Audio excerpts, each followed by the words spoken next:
The mansion stood tall on the edge of the city, its white walls shining under the morning sun. Expensive cars lined the driveway, polished so carefully that they reflected the blue sky like mirrors. Inside, chandeliers sparkled and every corner looked like something out of a magazine. It was the home of Mr. Harrison, a man known across town not only for his wealth but also for his proud and difficult nature.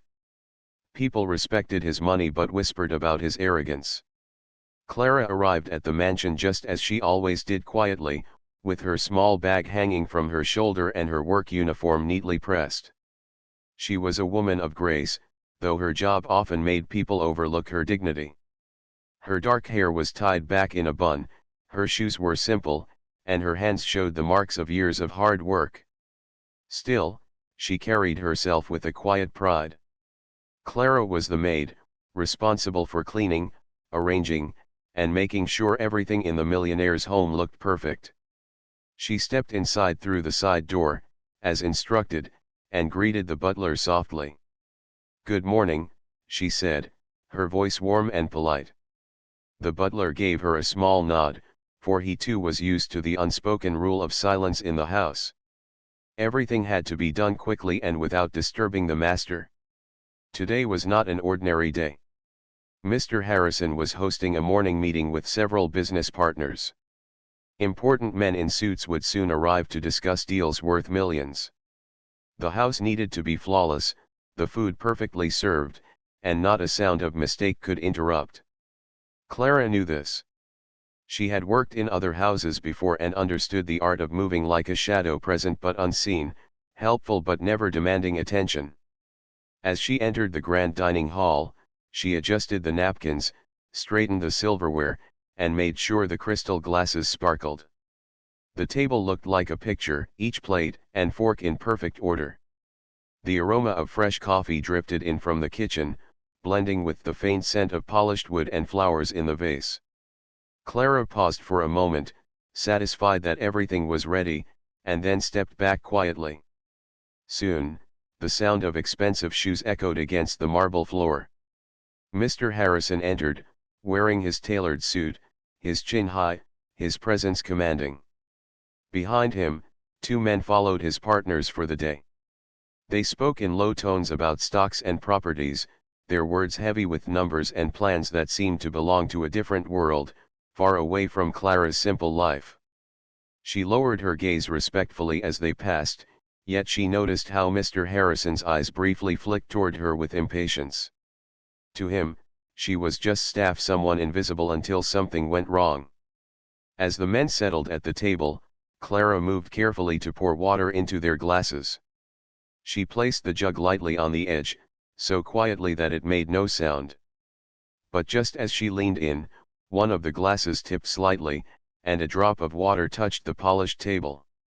It was such a small thing, a tiny mistake, yet it was enough. Mr. Harrison's sharp eyes caught it instantly. He turned his head toward her, his expression tightening. His guests noticed the moment too, though they tried to look away politely. Clara quickly wiped the drop with the corner of her cloth, her hand steady though her heart began to race. She whispered, "I'm sorry, sir." But Mr. Harrison didn't let it pass.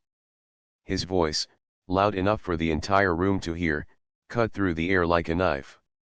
"Shut up and work," he snapped. The room grew still. Even the ticking of the clock on the wall seemed louder after his words. Clara froze for a moment, her eyes lowered, her breath caught in her chest. She felt the sting of the words, not because they were new, she had heard harshness before, but because of the way they were said, in front of others, stripping her dignity like it meant nothing. His business partners shifted uncomfortably in their chairs. One of them cleared his throat, the other glanced at his watch as if pretending to be distracted. No one spoke up. No one ever did when Mr. Harrison displayed his pride. Clara bowed her head and stepped back, saying nothing more. Her silence was not weakness, it was strength she had learned through years of experience. She knew arguing would only add fire to his temper. She knew her place in that house. Yet deep inside, a quiet sadness spread in her heart, the kind of sadness that came not from the words alone, but from the reminder that some people saw her only as a servant, never as a human with feelings, skills, and a life of her own. She moved to the corner of the room, folding her hands in front of her apron, and stood still until she was needed again. To the eyes of others, she was composed. Inside, though, memories of her past surfaced. She remembered the sacrifices she had made, the dreams she had once carried. There had been a time when she wanted to work in a hospital, to wear the white uniform of a nurse. She had studied, she had prepared, but life had demanded something else. When her mother fell ill and her younger siblings needed care, Clara had put aside her dreams. Cleaning and serving had become her way of surviving, but the knowledge she once gained, the dignity she once held, had never left her. The men at the table continued their discussion, their voices low and serious. Numbers filled the air: profits, investments, risks, and rewards.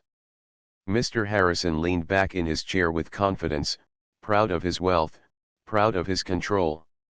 He didn't look at Clara again, as if she had disappeared after his harsh command. To him, the matter was closed. To Clara, the words still echoed in her heart, like a bell that refused to stop ringing. But even in her silence, there was something strong about her presence. She moved with grace, her steps soft, her posture upright. Though humiliated, she did not let her shoulders sink. Though her heart ached, she did not allow tears to fall. She continued her work with the same care, polishing, arranging, and ensuring that every detail was perfect. What no one in that room knew was that life had a way of turning the tables quickly. The same man who felt untouchable, the same man who believed power gave him the right to insult others, would soon find himself at the mercy of the very maid he had shamed. In less than 10 minutes, the balance between them would shift so completely that the memory of these words, "shut up and work," would return to haunt him in a way he never imagined. The air in the dining hall was thick with silence, even as words of business floated from the men at the table. Clara stood quietly at the side, her hands folded in front of her, her face calm though her heart still carried the sting of insult. She was used to difficult employers, but each harsh word left a mark that could not be easily erased. She told herself not to think about it, not to let it linger, but the sound of his voice saying, "Shut up and work," replayed in her mind like a song she could not turn off. She took a deep breath and continued with her duties, moving softly from one corner of the room to another, keeping her eyes down but her senses alert. Her job was to serve, but her spirit reminded her she was more than her job. Every movement of her hands showed precision when she adjusted the chairs, when she carried in trays of fruit, when she poured tea. She wanted to prove, even without words, that her work held dignity. The businessmen carried on with their serious talk. One of them glanced at Clara once or twice with sympathy in his eyes. He had seen the way Mr. Harrison spoke to her, and though he did not say a word, his silence told its own story. People often stayed quiet in front of the powerful. They preferred to avoid conflict, even if it meant allowing unfairness to happen. Clara noticed this too, but she did not blame them. She knew the world worked this way. In her heart, though, she thought of her own life. She remembered the small village where she was born, the tiny house with wooden walls, and the way her mother's hands would move quickly to prepare food after long days in the fields. She thought of her younger brother and sister, who had once looked up to her with bright eyes when she brought home her school books. Clara had been a good student, a girl who dreamed of helping people in hospitals, holding their hands, and giving them hope. She had studied medicine with passion, but when her mother fell ill, she had to stop. Her family could not survive without her. And so, her hands that once held books and notes now carried trays and cloths. But Clara never let go of her knowledge. She still read whenever she could, still practiced remembering the things she had learned. To others, she was only a maid, but inside her lived the mind of someone who could save lives. She often wondered if the day would ever come when that hidden part of her would be revealed. As the meeting went on, Mr. Harrison leaned back in his chair with a smile. He enjoyed being in control, not only of his money and business but also of the people around him. He did not see Clara's silence as strength, he saw it as weakness. To him, her quietness was proof that she accepted her low place in his world.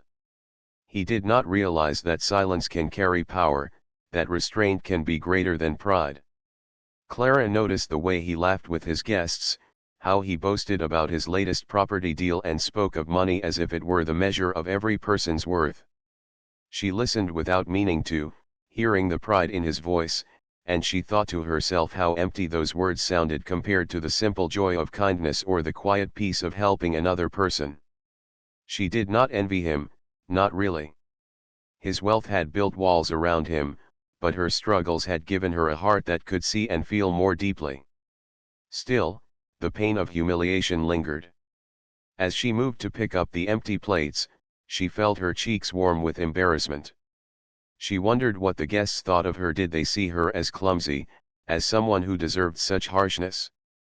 Or did they see her true self, hidden behind the apron and silence? She tried to push these thoughts aside. Dwelling on them would only weaken her spirit, and she needed her spirit strong. The clock ticked slowly. The meeting stretched on, each minute heavy, each moment carrying the weight of unspoken tension. Clara did not let her movements falter. She made sure the glasses were filled, the plates cleared, and the table remained as polished as when the guests first sat down. She carried herself with quiet dignity, refusing to let one cruel sentence define her. And yet, deep down, she knew something was changing in the air. The day felt different, as if destiny itself were waiting just outside the room, preparing to walk in and shift everything. She could not name it, but she sensed it. Her thoughts drifted to prayer, as they often did in difficult times. She prayed silently, not for herself, but for strength to endure and for grace to forgive. Clara believed that bitterness only chained the heart, while forgiveness set it free. Even though she had been shamed in front of strangers, she whispered a prayer for Mr. Harrison too, asking that one day he would learn the value of humility. The men laughed suddenly at a joke Mr. Harrison made, breaking the silence for a moment. Clara looked up just slightly and noticed the color in his face. It was not unusual. He was known for his loud laughs and dramatic expressions, but there was something different this time. His hand lingered near his chest, and his laugh seemed shorter, almost strained. She observed quietly, not wanting to assume anything, and turned back to her work. But her heart told her something was not right.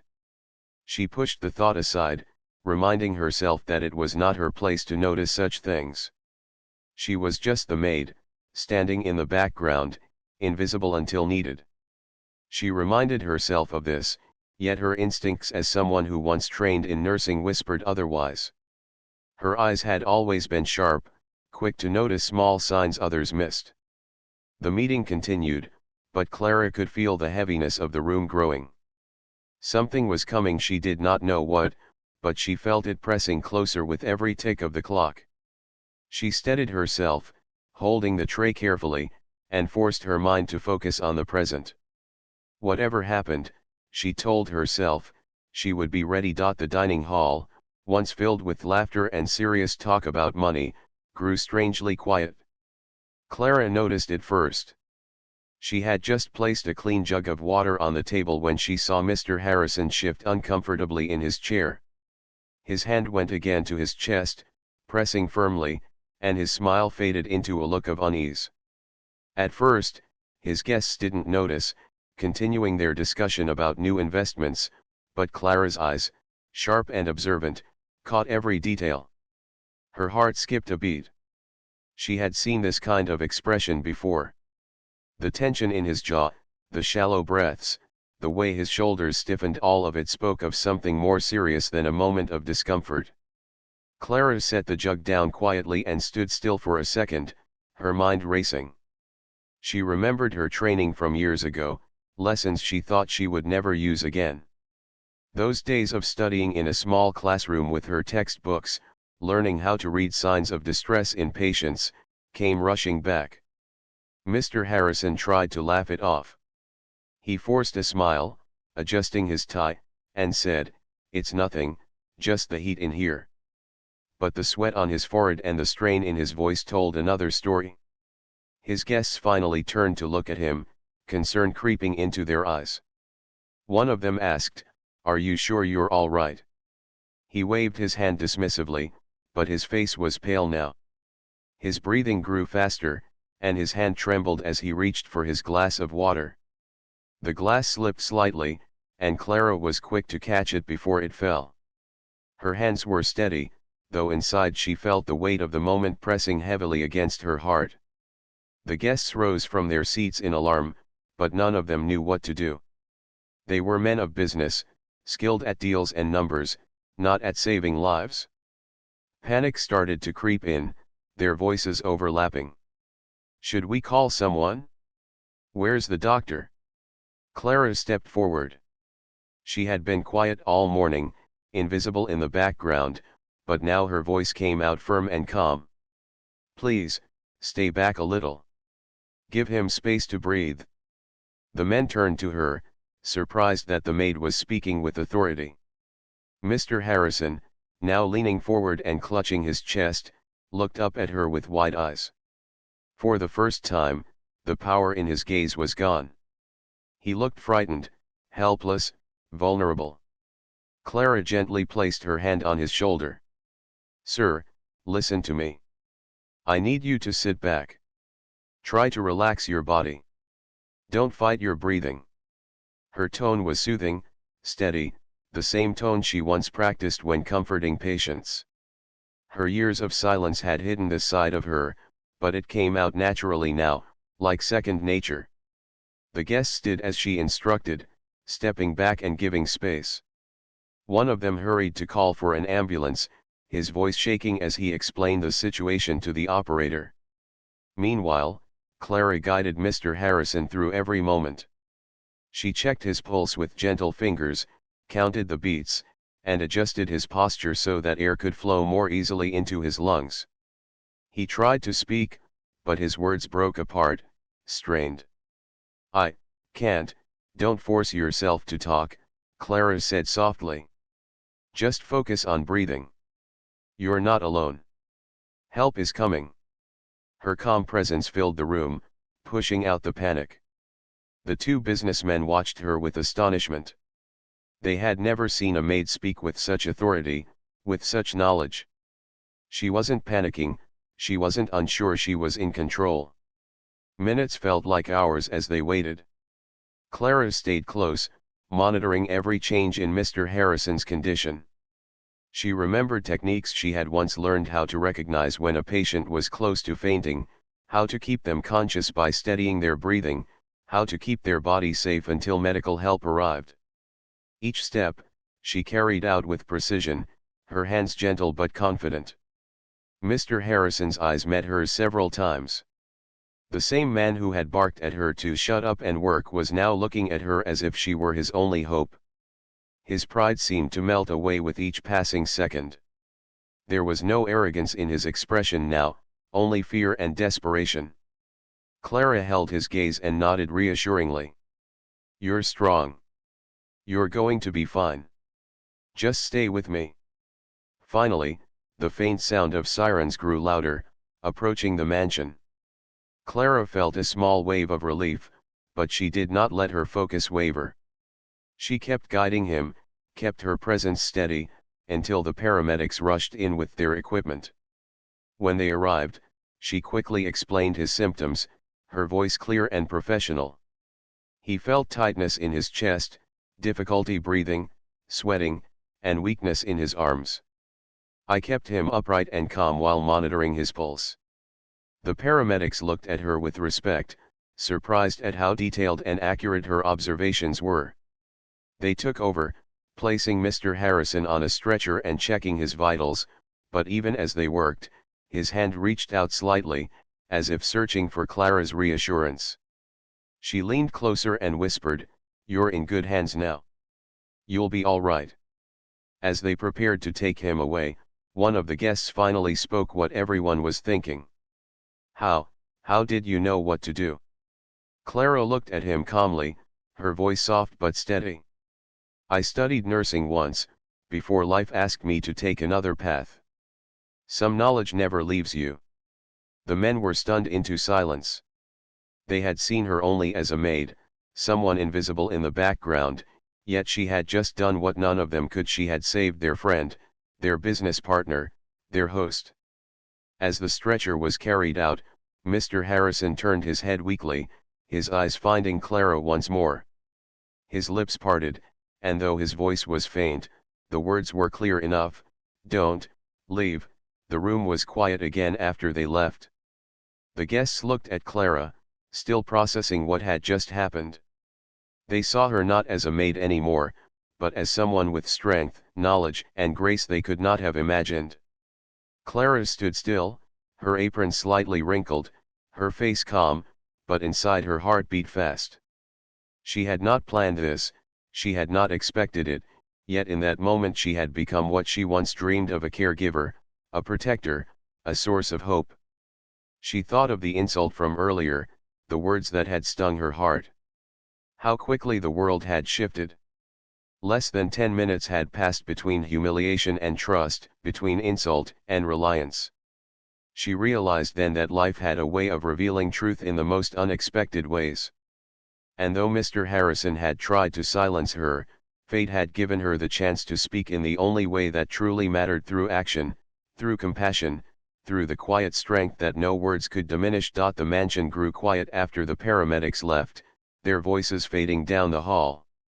The grand dining room, where laughter and pride had filled the air only minutes ago, now carried a strange silence. The two businessmen remained seated, exchanging glances, still shaken by what had happened. They whispered to one another about hospitals, about whether the meeting would continue, but their minds were elsewhere. Their host, the man they admired for his wealth and power, had just been carried out on a stretcher. Clara stood at the edge of the room, her hands folded in front of her, her apron slightly creased from the rush of the moment. On the outside, she looked calm, but inside her heart was still racing.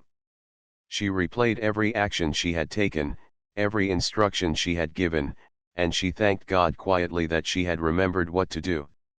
She hadn't thought about her nursing training in years, yet when the moment demanded it, her mind had opened like a book, each page turning at the right time. The guests turned toward her now with new eyes. She was no longer invisible, no longer the background figure who poured water and cleared plates. She was the person who had held the situation together when no one else knew what to do. One of the men spoke softly, almost with disbelief. "You saved him. Without you, I don't know what might have happened." Clara lowered her gaze humbly. "I only did what anyone would have done in my place," she said. Her words were modest, but the truth was clear: not everyone could have acted as she had. It took knowledge, courage, and calmness that most people did not have. Meanwhile, Mr. Harrison was being rushed to the hospital. As he lay on the stretcher in the ambulance, flashes of the last few minutes played in his mind. The sharp pain in his chest, the fear that he might not survive, the helplessness of realizing money and pride could not save him, all of it mixed together into a storm inside his heart. But above all, one image stood out: the face of Clara, the maid he had humiliated, leaning over him with calm strength, guiding his breath, steadying his fear. He remembered the way she spoke, her voice firm but gentle, her hands steady as she held him. He remembered how everyone else had panicked, but she had not. The same woman he had dismissed with cruel words had become the one who gave him hope. That thought pierced him deeper than the pain in his chest. Hours passed before Mr. Harrison was stabilized. The doctors worked quickly, and though his condition was serious, they assured him that he would recover if he took care of himself. When the crisis was finally under control, he lay in the hospital bed, weak but awake, his thoughts restless.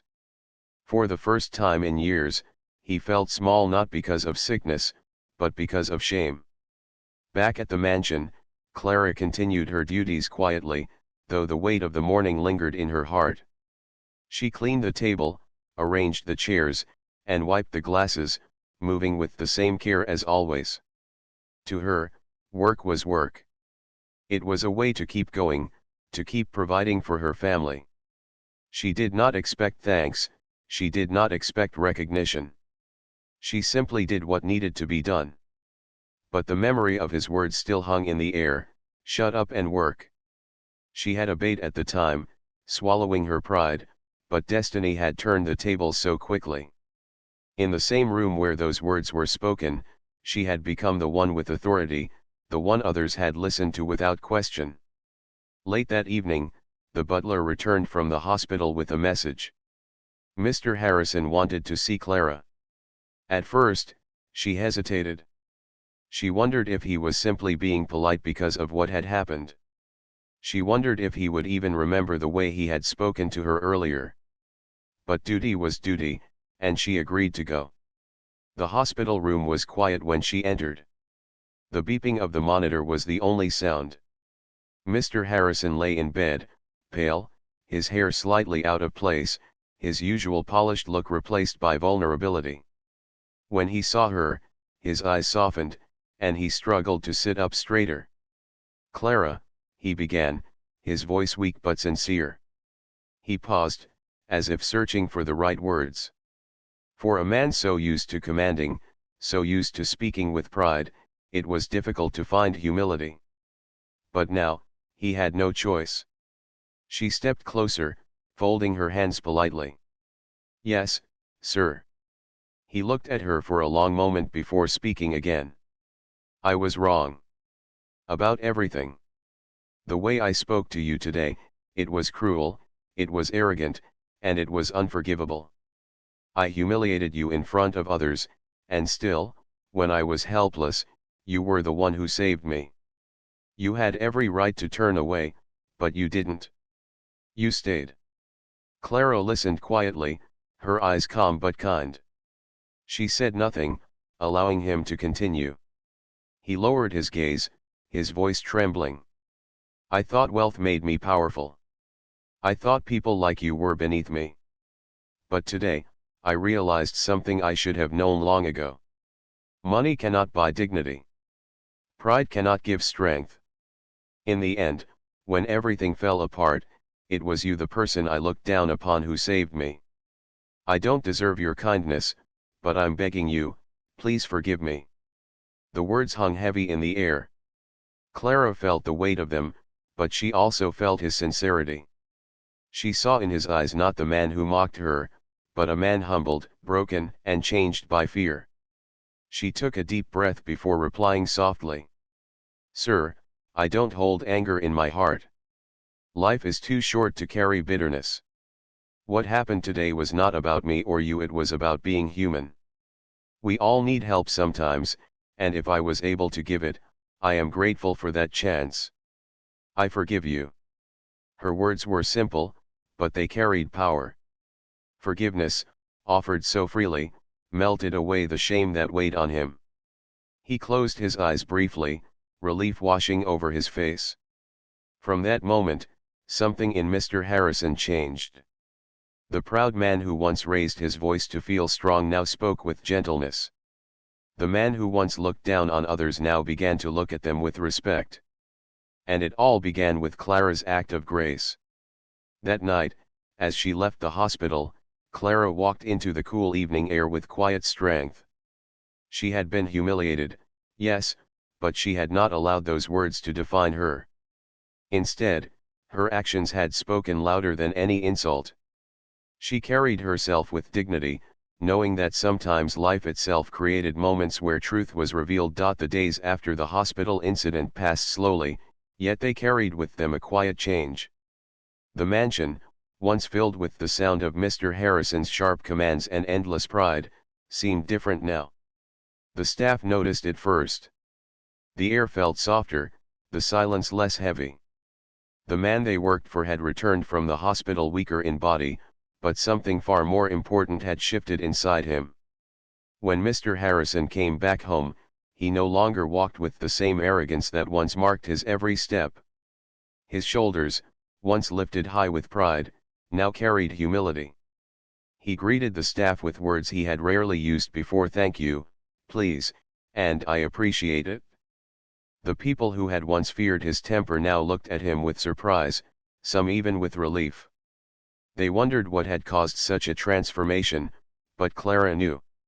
She had seen it happen in his eyes, in that hospital room when he realized his life had nearly slipped away. Clara continued her work as she always did, carefully, quietly, and with dedication. But things were no longer the same for her either. She was not just the maid who polished silverware or arranged flowers. In the eyes of everyone in the house, she had become someone greater, someone who carried strength and wisdom. Even the butler, who had worked in many grand homes, spoke to her with new respect. "Miss Clara," he sometimes called her, his tone carrying warmth. One morning, as she dusted the large bookshelf in the library, Mr. Harrison entered. He moved slower now, the doctor's advice still fresh in his mind. His footsteps were careful, his breath steady but weaker than before. Clara turned to greet him politely, ready to step aside, but he raised his hand gently. "Clara," he said softly, "please don't stop your work. I'd just like to talk, if you don't mind." She nodded and continued dusting, though she listened attentively. "I've been thinking," he began, his eyes roaming the shelves filled with books he had never bothered to read. "All my life, I measured people by their success, by their wealth. I believed dignity was something money could buy. And because of that, I treated people unfairly. I treated you unfairly. That day at the table, I thought I was strong when I insulted you, but the truth is, I was weak. It was you who showed strength, not me." Clara paused her work, her cloth resting on the edge of the shelf. She turned slightly toward him, her expression calm. She didn't rush to respond, allowing him the space to speak fully. He sighed deeply, his voice carrying honesty. "You saved my life, Clara. I cannot change the past, but I can change how I live from now on. And I want to start by asking you, what are your dreams? What did you once want for your life before you came here?" The question caught her by surprise. No one had asked her that in years. She lowered her eyes, hesitating, before finally speaking in a quiet tone. "I wanted to be a nurse. I studied for it once, long ago. But when my family needed me, I had to stop. Life took me in a different direction." Mr. Harrison listened carefully, his heart heavy with guilt. He thought of the years she had spent working silently in his home while carrying a dream that never left her heart. He realized then that true wealth was not in owning cars or mansions but in helping another person reach their potential. "Clara," he said gently, "you have the heart of a nurse. I saw it with my own eyes. If you still wish to follow that path, I want to help you. Not as payment for what you did, but because it is what you deserve." Clara's eyes widened slightly, her calmness breaking into surprise. She shook her head lightly. "That is too much, sir. I could not accept." But he raised his hand again, stopping her. "Please. This is not charity. This is respect. You gave me back my life when you could have walked away. Let me help you find yours again." His words were sincere, and Clara felt them deeply. She had lived so long accepting her circumstances, never expecting more, but now the possibility of returning to her dream felt real again. A part of her that had been quiet for years stirred awake, like a seed finally given water. In the weeks that followed, true to his promise, Mr. Harrison arranged everything. He contacted schools, looked into programs, and offered to cover the expenses. Clara resisted at first, not wanting to feel like she owed him anything, but eventually, she accepted with grace. She saw his sincerity, and she understood that sometimes life offered unexpected second chances. The day she held her old textbooks again, brushing her hand across the faded covers, her eyes filled with tears. She studied in the evenings after finishing her work, sitting by the lamp in her small room, reading with the same determination she once had as a young girl. The knowledge came back to her quickly, as if it had only been waiting for her return. Mr. Harrison often asked about her progress, genuinely interested. He no longer spoke down to her but listened carefully, proud of her efforts. The staff noticed this change and whispered among themselves that the master of the house had become a gentler man because of the maid he once humiliated. As months passed, Clara grew closer to completing her training. She balanced her work at the mansion with her studies, each day filled with purpose. The memory of that painful insult no longer stung, instead, it reminded her of how far she had come. She knew she had turned her silence into strength, her humility into dignity, and her forgotten dream into a living reality. Mr. Harrison, too, changed in ways that surprised even himself. He no longer boasted at gatherings or spoke harshly to his staff. Instead, he began supporting causes that helped others: scholarships, hospitals, and charities. People in the community noticed, wondering what had softened the once proud millionaire. He never told them the full story, but in his heart, he knew the answer: a maid named Clara who had taught him the meaning of true strength. One evening, long after the sun had set, Clara stood in the garden of the mansion, looking up at the stars. The cool breeze brushed against her face, carrying with it a sense of peace. She thought of her mother, of her younger siblings, of the sacrifices she had made, and she smiled.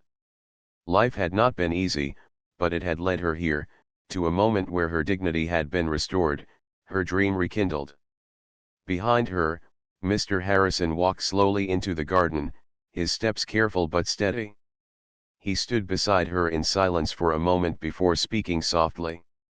"Clara, do you know what I think about now?" She turned to him politely. "What, sir?" He smiled faintly. "I think about the day I told you to shut up and work. Those words shame me more than anything I have ever done. But I also think about what happened 5 minutes later when I was begging for breath, and you gave me back my life. That moment changed me forever. And I am grateful, more than I can ever say." Clara's eyes softened, and she nodded gently. Life teaches us in unexpected ways. What matters is that we learn. The two of them stood quietly under the stars, no longer master and maid, but two human beings connected by a moment that had rewritten both their lives. And so, the story that began with humiliation ended with humility, forgiveness, and hope. The man who once believed wealth was everything learned that dignity and kindness were greater treasures. The woman who was told to shut up and work became the very reason his heart kept beating and the reason his own heart finally learned how to change.